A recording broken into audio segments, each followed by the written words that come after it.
Welcome back, ladies and gentlemen, and thank you very much for your continued support. Every day we do this because of you. Can you ask yourself, why is Johnston Sakaja avoiding Kenya Kwanza rallies in central Kenya? Or in simple terms, where is he? Because after that public debacle with Mama Margaret Wanjiru here in Nairobi, I think this gentleman, the Nairobi senator, is trying to give Musalia Mudavadi a wide berth. But just hold on there. In this video, I want us to look at the latest developments at UDA and in what I understand as a far-march scheme by Deputy President William Ruto to make sure that he weakens Musalia Mudavadi. Let me take you to the politics of Deputy President. And for you to get better understanding of this, let's go back to 2017. After the first bit of nominations had its own setback, he walked to Jubilee headquarters along Thika Road and camped there for 2 days, making sure that the ruling party had to do nominations. At the end of it, there was tears, and really people cried out because some of the key party stalwarts actually lost in that nomination. And he has been blamed, like he used the nomination, the Jubilee nomination in 2017, to make sure that he could uproot powerful leaders that were in Jubilee by then. And one of those was William Kabogo. William Kabogo believes that Waititu did not beat him, but his nomination was actually manipulated, and that was a far wider scheme by William Ruto to make sure that he's actually out of central Kenya politics. And you will realize that actually, if you just look at it critically, the leader from central Kenya that will really give William Ruto a challenge for the Jubilee ticket was supposed to be Kabogo. If Kabogo had won the Kiambu gubernatorial seat in 2017, in this 2022, he will be a second-term governor and he will be seeking the presidency. And there are many other people that blamed, even in Nairobi. He planted leaders that he knew were short-sighted. And that is why you will see that after the general election, after he fell out with Uhuru Kenyatta, he went for leaders who have short ambitions. I don't think that if in UDA now, if you get senior politicians, like if you take William Kabogo in UDA, then he can support in 2022, but it comes 2027, he can even vie for presidency. But if you look at now the fellas around William Ruto, the UDA team, the Rigathi Gachagua, the Ndindi Nyoro, and the team, Kimani Chungwa, I don't think there is a presidential candidate amongst those fellas. So that was done critically to make sure that he tames any other challenge, because he didn't know of this betrayal, but he knew very well that in 2022, Jubilee Party was going to give him the ticket to vie for the presidency. You cannot take Owalo to checkmate Raila in Nyanza. You cannot take Mohamed Jichopevu and Hassan Omar to checkmate Joho in Mombasa. You cannot depend on Rigathi Gachagua, Alice Wahome, and Ndindi Nyoro to face off with President Uhuru Kenyatta in central Kenya. And you cannot go to Ukambani and take Makueni deputy governor and Mudhama and Mweke, the former deputy governor of Nairobi, to face off against Kalonzo Musyoka in Ukambani. And so on, so forth. Owalo cannot deliver votes against Raila Odinga in central Kenya. And you cannot go to Western and take Mudavadi to drag votes against Wamalwa, Atuoli, or Paranya. It doesn't work. if you look at it, he is also very keen. He also knows that he can actually lose. And so what he's doing now, he must weaken leaders around the UDA, who in any case he loses in 2022, and he is going to seek it in 2027. And one thing I believe is if he loses in 2022, his chances are wide open. If he plays his politics very wisely, his chances are wide open in 2027. I don't see someone who can challenge him. So he must do everything possible to weaken these other leaders. Now in this video, I want us to look at, if you look at in UDA, the only person that can challenge William Ruto for the presidential ticket, in any case, in 2027, can only be Musalia Mudavadi. These other fellas are not still presidential. I don't see presidential ambitions in them. So let's look at how this is being done. And guys, if you're watching this video and you haven't subscribed, take a second and subscribe. And more importantly, also click the notification bell. And let's see. Take it away. Now, I asked, where is Johnson Sakaja? Johnson Sakaja is not just a senator. It is Johnson Sakaja and Cleophas Malala that were used. First, William Ruto sent Johnson Sakaja to ANC. Sometimes last year August, Johnson Sakaja was very close to ANC. And then they formed an alliance and they became very strong powers around Musalia Mudavadi. By that time, Mudavadi had already started negotiations with William Ruto. Then these other fellas will then come and start telling him that, look here, you need to make sure that you work with William Ruto. But immediately after that, Nani has vanished in thin air.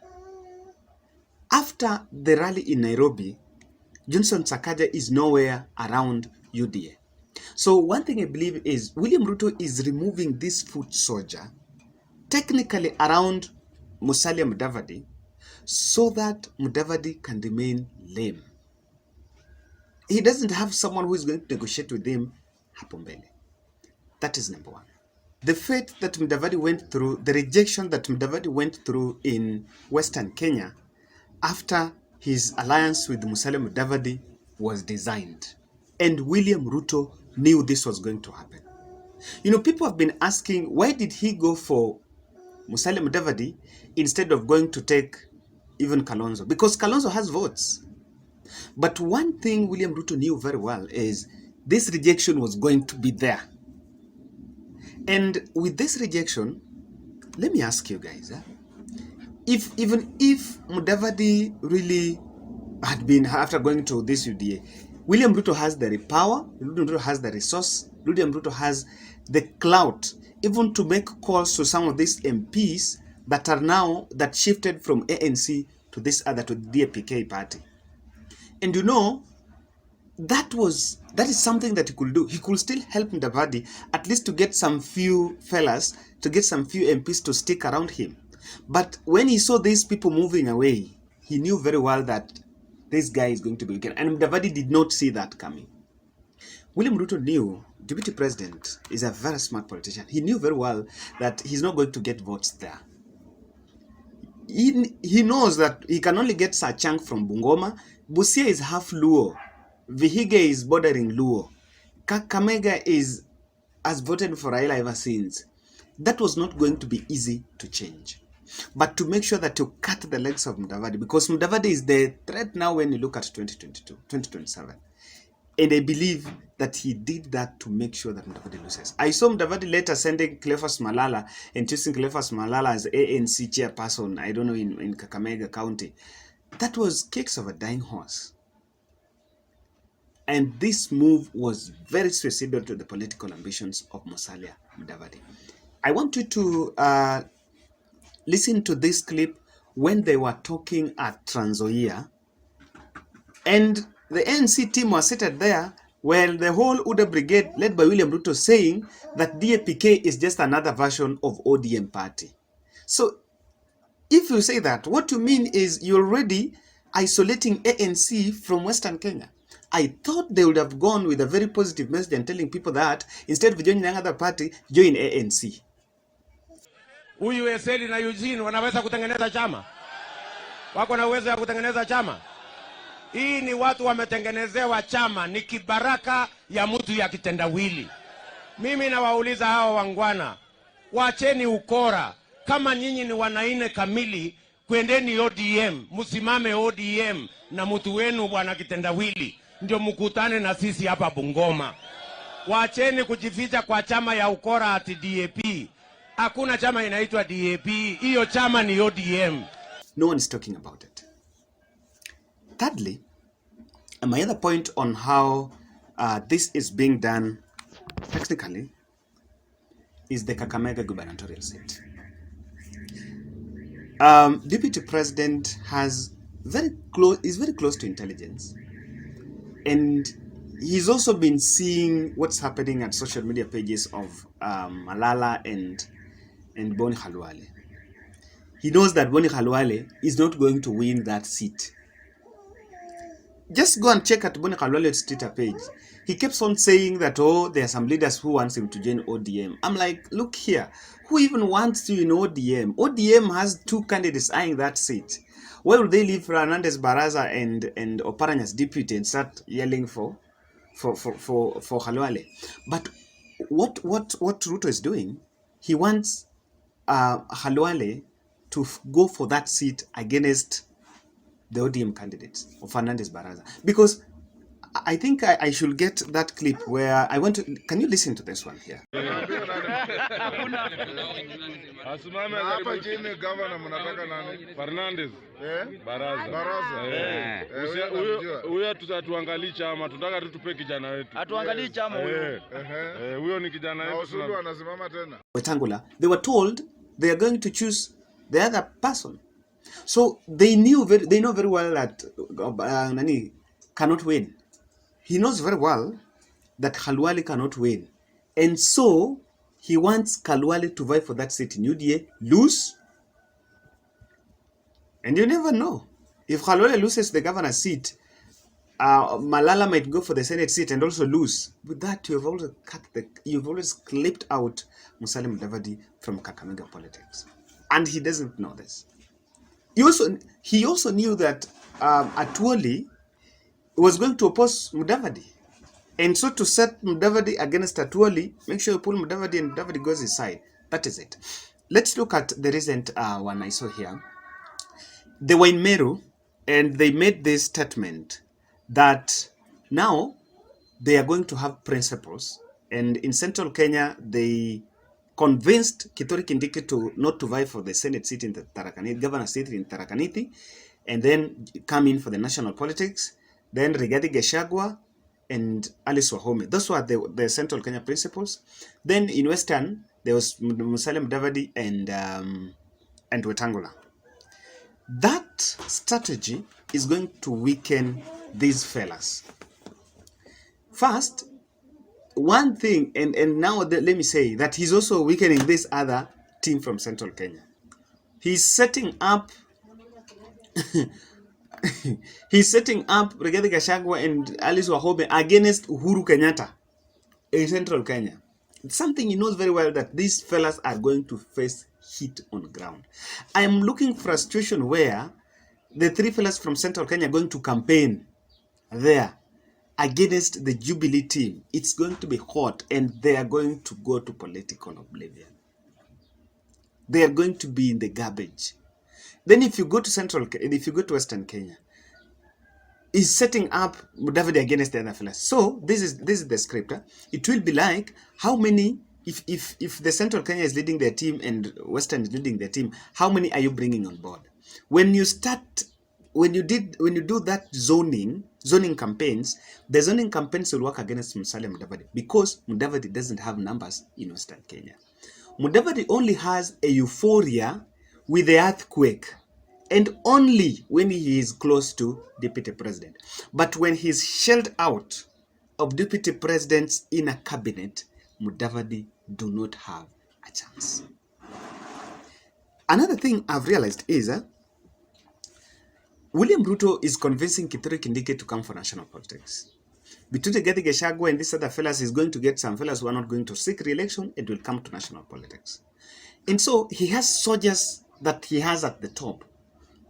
Who does Mudavadi have that is willing to sacrifice, not to go for an elective seat down there and work with him in the national politics. He has none.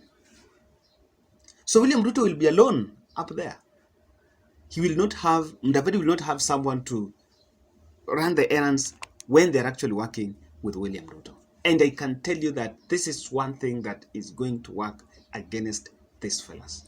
He's setting up, he has already known very well that he may not win, and he will not win. But he must make sure that now, because he has already brought this team together, he must make sure that all these fellas here are weakened. He must make them weak. After 2022, after the August 8th general election, all these fellas should be home. He will consolidate another team, even if still under UDA, he will consolidate another team, and then revamp together, then face the general election. He must bring in a new team. Because if you stick with the same soldiers, that is what is happening in NASA. Raila Odinga, if NASA was still to remain intact, Raila Odinga will not vie, because the initial agreement was that he was not going to vie. So he had to disintegrate NASA, then try to look for new allies in the name of now Uhuru Kenyatta. That was the only way for him to get re-election. That is it. Lastly, I think the Mudavadis are not part of his campaign financing. He's making sure that he's running the show himself. So that after the general election, no one will say, I helped you do this, so help me do this. I helped you do this, help me do this. The 1 year catch that only need 5 terms, the 1 term is just a catch to make these people around. But after that general election, if he wins, he will go up to 2027. Then after 2027, he will betray all these fellas and support his other person. Guys, what do you think? That's my analysis on how Deputy President is weakening Musalia Mudavadi and the Central Kenya allies.